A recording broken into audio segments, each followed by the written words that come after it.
Gateway to English channel आपका एक बार फिर हार्दिक स्वागत करता है। ये इंडियन पॉलिटी का पार्ट 8 है। इस पार्ट में हम बहुत ही इम्पोर्टेंट जो है 10 क्वेश्चंस डिस्कस करने जा रहे हैं। ये वीडियो बहुत ही महत्वपूर्ण होने जा रहा है सभी कम्पिटिटिव एग्जाम्स के लिए। प्लीज़ पूरी वीडियो देखना, वीडियो को लाइक करना, शेयर करना, और यदि आप चैनल पर नए हो तो चैनल को सब्सक्राइब करना ना भूलना। Without wasting time, let's get started. First question is, the idea of ombudsman is taken from which of the following countries? सबसे पहले तो ये जो वर्ड है ओम्बड्समन, इसका मीनिंग समझना अति ज़रूरी है। ठीक है, तभी हम बता पाएंगे कि ये जो ओम्बड्समन का आइडिया है, विचार है, किस देश के संविधान से जो है हमने लिया है। इसका मतलब होता है ग्रीवियंस पर्सन। ये स्वीडिश लैंग्वेज का वर्ड है, इसका मतलब होता है ग्रीवियंस पर्सन, यानी कि समस्याएं सुनने वाला व्यक्ति, जिसको कि हम जैसे लोकपाल कह सकते हैं। तो ये जो आइडिया है किस संविधान से लिया गया है, ये क्वेश्चन है। ऑप्शंस आपके पास हैं, यूएसए है, चाइना है, स्वीडन है, ब्रिटेन है। अब जैसे मैंने यहाँ पर बताया कि स्वीडिश वर्ड है, यानी कि स्वीडन से ही लिया गया होगा। अंडरस्टूड है, यहाँ से बिल्कुल क्लियर होता है। तो इसका आंसर जो है सी ऑप्शन करेक्ट है, स्वीडन। ठीक है, स्वीडन से लिया गया है। नेक्स्ट क्वेश्चन अपने पास है, emergency provisions in Indian constitution has been taken from. जो आपातकालीन प्रावधान हैं भारतीय संविधान के अंदर, वो लिए गए हैं, कहाँ से लिए गए हैं? ब्रिटिश कॉन्स्टिट्यूशन से, गवर्नमेंट ऑफ इंडिया एक्ट 1935 से, आयरिश कॉन्स्टिट्यूशन से, या जापानीज कॉन्स्टिट्यूशन से। इसका करेक्ट आंसर बी ऑप्शन है, गवर्नमेंट ऑफ इंडिया एक्ट 1935 से जो है ये इमरजेंसी प्रोविजंस भारतीय संविधान में लिए गए हैं। वीडियो को लाइक जरूर कर देना, प्लीज़ शेयर कर देना, ताकि सभी स्टूडेंट्स को उसका लाभ मिल सके। नेक्स्ट क्वेश्चन अपने पास है, how many parts are there in Indian constitution at the time of commencement. हाँ जी, ये पूछा गया है कि जब संविधान बना, अपना शुरू हुआ संविधान, उस टाइम संविधान के कितने पार्ट्स थे, ये क्वेश्चन है। इसका जो करेक्ट ऑप्शन है वो आपका है सी, यानी कि 22 पार्ट्स उस टाइम पे थे। ठीक है, बाद में इसमें अमेंडमेंट्स कॉन्स्टिट्यूशन के अंदर होती गई, तो इस टाइम वैसे 25 पार्ट्स हैं इस टाइम। ठीक है, इंसर्ट हुए हैं पार्ट्स ये। ठीक है, कमेंसमेंट के टाइम जो है 22 पार्ट्स थे, और आर्टिकल्स जो है वो 395 थे। अभी आर्टिकल्स भी जो है बढ़ गई हैं, आर्टिकल्स की गिनती भी 448 के लगभग हो चुके हैं आर्टिकल्स। ठीक है, तो वो उसमें इंसर्ट किए गए हैं। ठीक है, पार्ट्स जो है इंसर्ट हुए हैं। लास्ट आर्टिकल का जो नंबर है वो वही है, 395 ही है। ठीक है, लेकिन बीच बीच में जैसे पार्ट ए बी ऐसे करके जो इंसर्ट हुए हैं, तो उस तरह से यदि हम काउंट करते हैं तो 448 के लगभग बनते हैं। ठीक है, वैसे लास्ट नंबर 395 है। ठीक है, इसी तरह से पार्ट्स के बारे में बात है। ये कमेंसमेंट के टाइम जो है 22 थे, अब जो है 25 हो चुके हैं। ठीक है जी, नेक्स्ट क्वेश्चन देखिए, dash is a document that lays down the basic rules and regulation for people and the government in the country to follow. जो एक कोई है इनमें से, जैसे rule book, regulation book, constitution, democratic, वो है एक ऐसा डॉक्यूमेंट है जो कि कानून बनाता है, बेसिक रूल्स एंड रेगुलेशंस जो है बनाता है लोगों के लिए और सरकार के लिए भी। ठीक है, देश की सरकार और लोगों के लिए जो रूल्स एंड रेगुलेशन बनाता है, वो ऐसा एक डॉक्यूमेंट है। वो क्या, कौन सा है, क्या है वो डॉक्यूमेंट? क्या उसको हम रूल बुक कहते हैं, या उसको रेगुलेशन बुक कहते हैं, या उसको कॉन्स्टिट्यूशन कहते हैं, या उसको डेमोक्रेटिक बुक कहते हैं? इसका जो करेक्ट आंसर है वो है सी ऑप्शन है, उसको हम कॉन्स्टिट्यूशन कहते हैं, संविधान कहते हैं। ठीक है, संविधान एक ऐसा डॉक्यूमेंट है जो किसी भी देश की सरकार और लोगों के लिए बेसिक रूल्स एंड रेगुलेशन बनाता है। ठीक है, नेक्स्ट क्वेश्चन देखिए, question number 5, in the Indian constitution petitions and bicameral system are influenced from. भारतीय संविधान के अंदर जो पिटीशंस हैं, याचिकाएं हैं, और बाइकैमरल सिस्टम है, ठीक है, जिसमें 2 सदन होते हैं संसद के, तो ये जो सिस्टम है किससे प्रभावित है? यूनाइटेड स्टेट्स ऑफ अमेरिका से, ऑस्ट्रेलिया से, आयरलैंड से, यूनाइटेड किंगडम से। इसका जो करेक्ट आंसर है वो आपका डी ऑप्शन है, यूके है, यूनाइटेड किंगडम से ये प्रभावित है। ठीक है जी। नेक्स्ट क्वेश्चन देखिए, which act passed by the British parliament to address the shortcomings of the Regulating Act of 1773 is also known as East India Company Act 1784। ठीक है, सो इसका फर्स्ट ऑप्शन देखिए आप अपने पास है रेगुलेटिंग एक्ट 1773 और Indian councils act 1861, Pitt's India act और गवर्नमेंट ऑफ इंडिया एक्ट 1858। उसका करेक्ट आंसर आपके पास है सी ऑप्शन है, पिट्स इंडिया एक्ट इसको हम कहते हैं। ठीक है, जो 1774 में जो है एक्ट था उसको जो है पिट्स इंडिया एक्ट के नाम से जाना जाता है। ठीक है जी।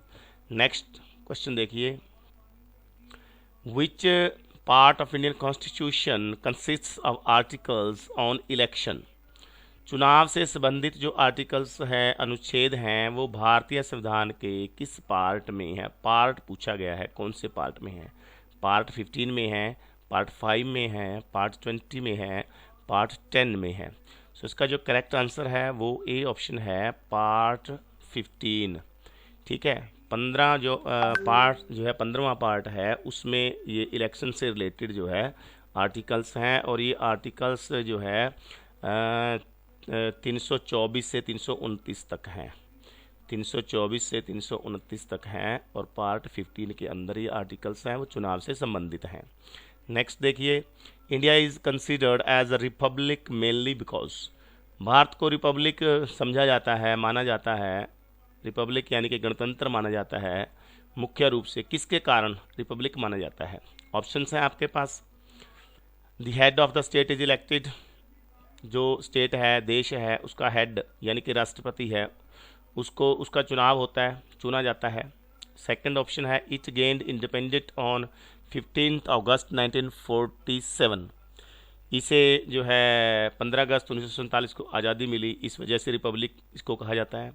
या it has its own written constitution, या कि इसका खुद का अपना लिखित संविधान है।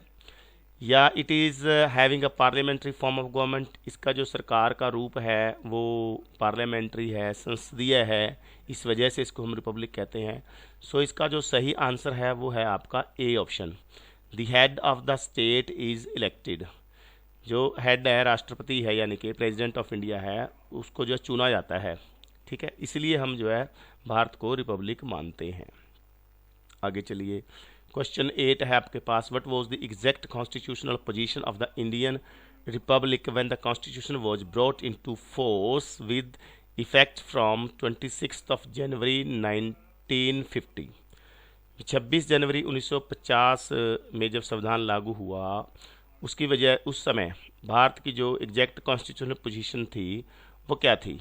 उसको हम क्या क्या मानते थे उस टाइम पे? डेमोक्रेटिक रिपब्लिक मानते थे, या कि इसको हम जो है असवर्न डेमोक्रेटिक रिपब्लिक मानते थे, या कि असवर्न सेकुलर डेमोक्रेटिक रिपब्लिक मानते थे, या असवर्ण सेकुलर सोशलिस्ट डेमोक्रेटिक रिपब्लिक मानते थे?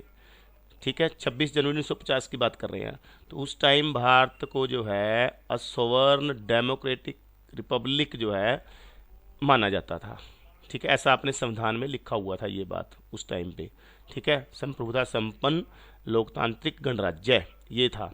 जो ये बाकी जो वर्ड्स हैं वो बाद में जो है लिए गए हैं, इसमें 42nd अमेंडमेंट में 1976 में जोड़े गए हैं। ठीक है, 1926 में ऐसा 26 जनवरी 1950 को ये जो है 3 शब्द हैं ये वाले, सोवर्ण डेमोक्रेटिक रिपब्लिक, यही थे उसमें। ठीक है, बी ऑप्शन करेक्ट हो गया आपका। आगे चलिए, which of the following categories of citizens of the prescribed age may be registered as a voter. ठीक है, जितनी एज प्रेस्क्राइब हुई है, जैसे भारत के अंदर 18 साल की एज है, तो ठीक है, जिस भी व्यक्ति की उम्र 18 साल हो जाती है वो वोटर लिस्ट में अपना नाम जो है दर्ज करवा सकता है, वोट बनवा सकता है। तो निम्नलिखित में से किसकी वोट बनाई जा सकती है? ठीक है, बैंकक्रप्ट है कोई, दिवालिया है, क्या उसकी वोट बन सकती है? कन्विक्टेड फॉर सर्टन क्राइम्स और करप्शन, किसी के ऊपर कोई अपराध का या भ्रष्टाचार का मुकदमा चल रहा है, ठीक है, उसको उसकी वोट बन सकती है। या नॉन रेजिडेंट सिटीजन्स है, या कोई बाहर रह रहा है, भारतीय है, क्या उसकी वोट बनाई जा सकती है? या मेंटली अनसाउंड है, कोई पागल है, क्या उसकी वोट बन सकती है? सो करेक्ट आंसर आपका सी है, नॉन रेजिडेंट इंडियंस, NRI हम कह देते हैं, ठीक है, ओवरसीज़ इंडियंस भी कह सकते हैं, तो उनकी वोट बनाई जा सकती है यदि वो ऐसे कंट्री में रह रहे हैं, फॉरेन कंट्री में, जो उनको इजाज़त देता है डुअल सिटीजनशिप की, ठीक है, तो उन भारतीयों की, भारतीय मूल के जो लोग हैं, ठीक है, ऐसे देशों में रह रहे हैं जहाँ पर डुअल सिटीजनशिप की वो देश इजाज़त देता है कि उस पर्टिकुलर कंट्री की भी वो सिटीजनशिप ले रहे हैं और भारत की सिटीजनशिप भी वो ले सकते हैं, ठीक है, तो उनको हम कहते हैं नॉन रेजिडेंट सिटीजन्स कह सकते हैं, NRI कह सकते हैं, ओवरसीज़ इंडियंस कह सकते हैं, ठीक है। लास्ट क्वेश्चन है इस वीडियो का अपना, which of these is not included as the fundamental right in the Indian constitution. भारतीय संविधान के अंदर निम्नलिखित में से कौन सा है जिसे कि मौलिक अधिकार के रूप में शामिल नहीं किया गया है? फर्स्ट ऑप्शन है right to freedoms of speech, ये बिल्कुल हुआ है, इसको इंक्लूड किया गया है। Right to equality before the law, ठीक है, कानून के समक्ष समानता, ये बिल्कुल है। राइट टू कॉन्स्टिट्यूशनल रेमेडीज़, ये भी अपना है, कॉन्स्टिट्यूशन के अंदर दिया गया है। संवैधानिक उपचारों का अधिकार भी है और समानता का अधिकार भी दिया गया है, कानून के समक्ष समानता और बोलने की आज़ादी का अधिकार भी ये फंडामेंटल है, ठीक है। तो इसमें पूछा गया कौन सा नहीं है, सो क्या बच गया? Right to equal wages for equal work, ये जो है आपका डी ऑप्शन, ये करेक्ट आंसर है, ठीक है। इसमें समान काम के लिए समान वेतन, ये हमारा कोई मौलिक अधिकार नहीं है, सो आपका डी ऑप्शन जो है करेक्ट आंसर हो जाएगा, ठीक है। सो ये थे आपके 10 बहुत ही इंपॉर्टेंट क्वेश्चन थे, सभी कम्पिटिटिव एग्जाम्स के लिए इम्पोर्टेंट हैं। सो वीडियो को ज़रूर लाइक करना, शेयर करना, और यदि आप चैनल पर नए हो तो चैनल को सब्सक्राइब करना मत भूलना, बेल आइकन भी ज़रूर प्रेस करना ताकि जैसे ही कोई नई वीडियो अपलोड हो उसका नोटिफिकेशन आप तक पहुंच जाए। Thank you very much, bye bye.